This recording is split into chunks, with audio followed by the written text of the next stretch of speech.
क्या कैकेयी ने भरत की वजह से श्री राम को 14 वर्ष का वनवास दिया था? जय श्री राम। रामायण का नाम सुनते ही हमारे मन में भगवान श्री राम, माता सीता, लक्ष्मण और हनुमान जी की छवि उभर आती है। लेकिन रामायण का एक ऐसा पात्र भी है जिसका नाम आते ही लोग उसे दोष देने लगते हैं। वह पात्र है माता कैकेयी। अक्सर कहा जाता है कि कैकेयी ने अपने पुत्र भरत को राजा बनाने के लिए श्री राम को 14 वर्ष का वनवास भेज दिया था। लेकिन क्या वास्तव में पूरी सच्चाई यही है? क्या भरत इस निर्णय के पीछे थे? क्या उन्होंने कभी राज्य की इच्छा की थी? आज हम रामायण के इसी रहस्य को समझेंगे। मित्रों, सबसे पहले यह जानना जरूरी है कि माता कैकेयी कोई साधारण स्त्री नहीं थीं। वे महाराज दशरथ की सबसे प्रिय रानी थीं। वीरता और बुद्धिमानी में उनका कोई मुकाबला नहीं था। एक बार देवताओं और असुरों के बीच भयंकर युद्ध हुआ। उस युद्ध में महाराज दशरथ घायल हो गए थे। तब कैकेयी ने युद्ध भूमि में उनकी रक्षा की और उनके प्राण बचाए। महाराज दशरथ इतने प्रसन्न हुए कि उन्होंने कैकेयी को 2 वरदान देने का वचन दे दिया। कैकेयी ने उस समय वे वरदान नहीं मांगे और कहा कि जब आवश्यकता होगी तब मांग लूंगी। समय बीतता गया। अयोध्या में चारों राजकुमार बड़े हुए। श्री राम सभी के प्रिय थे। उनके सद्गुणों की चर्चा पूरे राज्य में होती थी।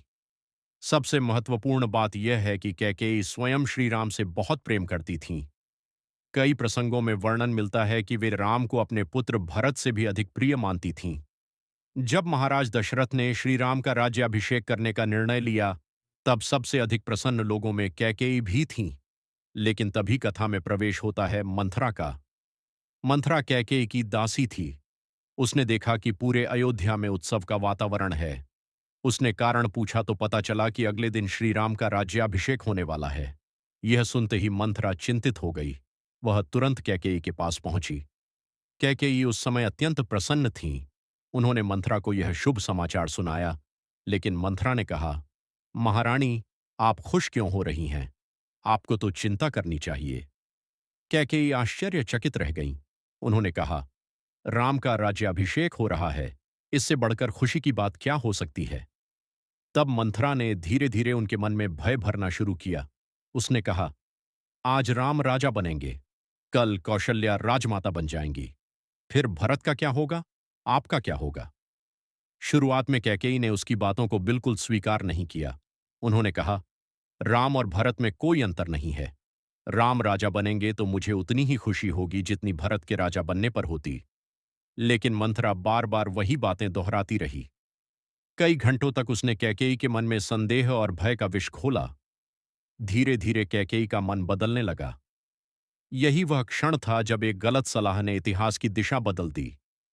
मंथरा ने कैकेयी को महाराज दशरथ द्वारा दिए गए 2 वरदान याद दिलाए।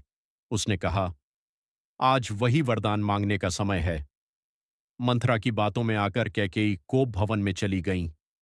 जब महाराज दशरथ वहां पहुंचे तो उन्होंने अपनी प्रिय रानी को दुखी देखकर कारण पूछा। तब कैकेयी ने कहा, महाराज, आपने मुझे 2 वरदान देने का वचन दिया था। दशरथ ने तुरंत कहा, मांगो कैकेयी, मैं अपने प्राण दे सकता हूं लेकिन वचन नहीं तोड़ सकता। तब कैकेयी ने पहला वरदान मांगा, भरत का राज्याभिषेक हो। दशरथ स्तब्ध रह गए।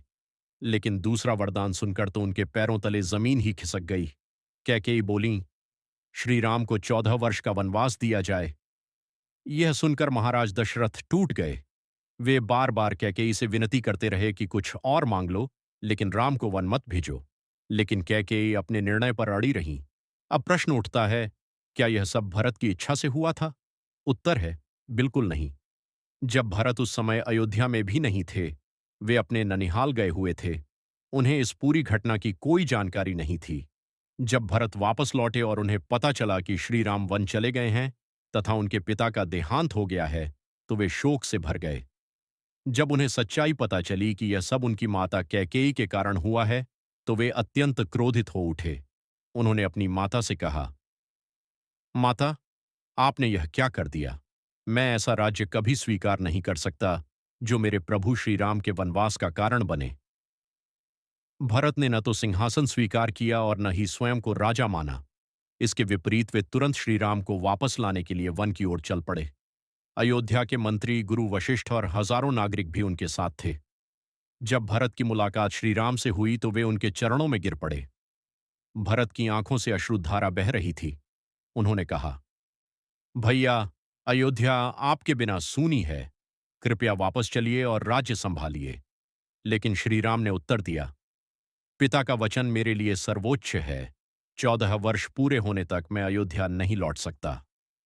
भरत ने बहुत आग्रह किया, लेकिन श्री राम नहीं माने। तब भरत ने श्री राम की खड़ाऊं ली और उन्हें अयोध्या के सिंहासन पर स्थापित कर दिया। उन्होंने स्वयं राजा बनना स्वीकार नहीं किया। वे नंदीग्राम में एक तपस्वी की तरह रहने लगे और पूरे 14 वर्षों तक केवल श्री राम के प्रतिनिधि के रूप में राज्य का संचालन किया। मित्रों, यदि भरत को राज्य चाहिए होता तो वे आसानी से राजा बन सकते थे, लेकिन उन्होंने ऐसा नहीं किया। यही कारण है कि भरत को रामायण का सबसे बड़ा त्यागी और आदर्श भाई माना जाता है। इसलिए यह कहना कि कैकेयी ने भरत की वजह से राम को वनवास दिया था, पूरी तरह सही नहीं है। सच्चाई यह है कि भरत इस निर्णय के पक्ष में कभी नहीं थे। कैकेयी मंथरा की कुटिल बातों और अपने मन के भय का शिकार हो गई थीं। लेकिन भगवान की लीला भी अद्भुत थी।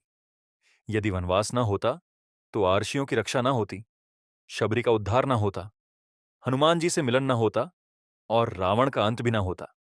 इस प्रकार जो घटना देखने में दुखद लगती है, वही आगे चलकर धर्म की विजय का कारण बनी।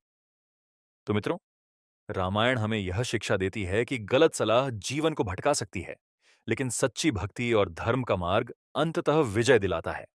याद रखिए, भरत वनवास के कारण नहीं थे, बल्कि वे तो राम भक्ति और भाई प्रेम की सबसे महान मिसाल थे। बोलिए सियावर रामचंद्र भगवान की जय। जय श्री राम।